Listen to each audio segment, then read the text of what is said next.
At 55, the man who is a little shy and the quiet one standing over by the window is so often the one truly worth keeping, and I think it's time you understood why you keep overlooking him. If you believe love and confidence are still yours after 50, subscribe to Love After 50. We're building that life together. Now picture the party. There's a man in the middle of the room telling the loudest story, and the whole crowd is laughing on cue. He dazzles. He fills the space. Everyone hears him first. And then there's the other one off to the side by the window. He's not competing for the room. He's watching. He's listening more than he's talking. And somehow, before you even realize you were tired, he hands you a coffee before you knew you wanted one. Just a warm mug in your hands and that small, surprised little smile you didn't plan on. Here's the thing. At 25, you'd have walked right past him. You'd have gone straight for the loud one because that felt like love. The buzz, the fireworks. But at 55, you finally see it. The loud man entertains you for a night. The quiet man by the window is the one you keep, and I want to be honest with you about how this happened because it isn't your fault. For years, you were taught to wait to be swept off your feet. Films, songs, that whole story. Love was supposed to arrive like a thunderclap. You were taught to want the flutter in your stomach, the nervous, racing excitement. So you learned to call that feeling love, but a racing heart isn't love. Sometimes it's just nerves. Sometimes it's just a good performance. So when a calm, kind man showed up, steady, gentle, no big show, he didn't register, no dazzle, no spark. You moved on before you gave him a second glance. Be honest with me. How many calm, kind men have you quietly written off because they didn't set the room on fire? I'm not scolding you. I did it too. We all did. But let me tell you the quiet truth nobody warned you about. That excitement from the loud man, it burns bright and it burns out fast. And when the noise dies down, you often find there wasn't much underneath it. The story was the whole thing. There was no chapter 2. The shy man is the opposite. That reserve of his, that pause before he speaks, you've probably read it as weakness, as him not being sure of himself. But most of the time, it's the opposite of weakness. It's depth. He's quiet because he's paying attention. He's thinking. He's choosing his words because to him, words are supposed to mean something. He doesn't hand them out for applause. When a man like that finally tells you he cares, you can believe it because he doesn't say things he doesn't mean. So maybe for years, you've been measuring love by the wrong thing entirely. But here's the catch. Depth doesn't announce itself. A man like that won't stand up and tell you how loyal he is. So the real question is this. How do you actually recognize a quiet, emotionally mature man when he never puts himself on display? Because there are signals, small ones, easy to miss. And once you see them, you can't unsee them. Those specific signals, the small, easy to miss ones, start here. An emotionally mature man rarely announces himself, so you have to read him in what he does, not in what he performs. Start with his memory. Last week, you mentioned in passing that your knee had been bothering you on the stairs. This week, he asked how the knee is doing. You barely remember saying it. He does. That's not a man keeping score. That's a man who was actually listening when you spoke because your small things matter to him. Then there's his word. He says he'll call at 7, and at 7 the phone rings. He says he'll swing by on Saturday, and Saturday he's there on time. No drama, no story about traffic. And when he sits across from you at that little cafe table, coffee between the two of you, he asks about your day. And then he waits. He waits for the real answer, not the polite one. Do you know how rare that quiet patience is? It feels like being seen. Watch him most closely when things get hard. The evening you're upset, teary, not your best self. The loud man tends to shrink from that. He gets uncomfortable, checks his watch, finds somewhere else to be. The steady man stays. His hand rests near yours instead of pulling away. He doesn't try to fix you or flee you. He just doesn't leave the room when it gets real. That, right there, tells you almost everything. This is loyalty in plain clothes. It's the man who kneels down and fixes the wobbly chair without being asked because he noticed it rocked and he doesn't like the thought of you falling. It's the man who texts to say he got home safe, a little light on your phone glowing in the dark, just so you're not left wondering. It looks like nothing. Some women call it boring. Ladies, that isn't boring. That's love, showing up in work boots instead of a tuxedo.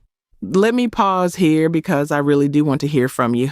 Tell me in the comments about a quiet man you once overlooked or a steady love you almost walked past.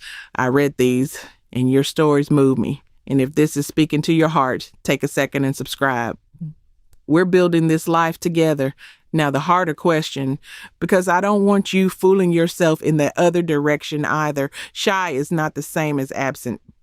And this is where so many good women get tangled up. You meet a calm man, you tell yourself to be patient, to give the slow one a chance. But how do you tell steady love from a slow, empty spark?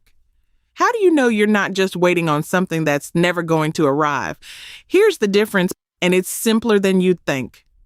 A worthy, quiet man moves slowly, but he moves toward you. Week by week, he opens a little more. He shares a story he's never told anyone. He reaches for your hand first, warmer, closer, letting you in. You can feel the ground moving forward under you. An empty spark just stays flat. No growth, no new door opening, no real curiosity about who you are, just you doing all the reaching, feeling every silence alone, telling yourself it'll get better any day now. Because here is the trap that fools so many good women. Steadiness feels like safety and forward motion, but emptiness feels like waiting for a train that never comes. And there's one calm, sensible warning that tells you when quiet is actually a red flag, not a green one. That's the line you must never blur. So let me say the warning plainly with love, because it matters. A man who suddenly rushes you, pressures you, or asks for money is not the steady man we mean. Real steadiness never does that. It doesn't push you to move fast. It doesn't corner you. It never reaches for your wallet with a sad story attached. If any of this shows up, you put the phone down, you stand tall, and you protect your peace always. That's not being cold. That's being a woman who knows her own value. Because here's the difference that settles the whole thing. Steadiness feels like safety and forward motion. Little by little, he opens. He shows up warmer this week than last. You feel the two of you moving towards something. Emptiness is the opposite. It just sits there flat while you do all the reaching. It's you alone on a cold platform, waiting for a train that never comes. Once you feel that difference in your own body, you can't unfeel it. One moves, one never arrives. And now the heart of it. The real reason the shy man is so often the one worth keeping at 55. It isn't that he's safe and dull and you've given up on more. No, it's that real attraction after 50 doesn't come from being dazzled across a crowded room. It grows from something quieter and far stronger. Confidence and authenticity, yours and his. When you finally know your own worth, something shifts. You stop needing a man to entertain you, to perform for you, to keep you giddy every second. That hunger just quiets down. And in that quiet, you start to notice the man you kept walking past. The one whose love doesn't fade when the excitement does. The one who was handing you a coffee before you even said you were cold. That kind of love isn't loud. It doesn't sparkle for a weekend and vanish. It's the unshowy kind that carries you through decades, through the ordinary Tuesdays, through the hard news and the good news, through growing older side by side, hands resting easy on the table. One giddy weekend can't do that. Steady love can. It's built for the long road, not the fireworks. So here's what I want you to actually do this week. Nothing dramatic. When a calm, kind man is quietly good to you, don't dismiss him because he didn't make your heart pound in the first 5 minutes. Just sit with him a little longer. Let the steadiness speak. Watch how he listens. Watch whether he remembers. Give the quiet man enough time to be seen because that's the one thing the loud world never gave him. And let me leave you with a small challenge. The next time the room goes loud when one man is telling the biggest story and everyone's laughing on cue, look for the quietest corner and really see who's standing there. The man by the window, the one watching, thinking, waiting to be noticed by a woman wise enough to look. That might be the whole thing. right there. Because hear me, love, when you choose him, you are not settling. You are finally choosing well. There's a world of difference, and at 55, you can feel it in your bones. Settling is shrinking. Choosing well is standing tall and picking the man whose love will still be there long after the noise dies down. You are worthy of that love at 50, at 60, at 70, just as you are, laughing over coffee with your friends, radiant and whole, needing no one to complete you. The right kind of man doesn't complete you either. He just walks beside you, slow and sure, in the sun. So look again and trust yourself this time, because the loyal, lasting love you deserve, the kind that doesn't fade, is so often standing right where the room is quietest. Go find your quiet corner.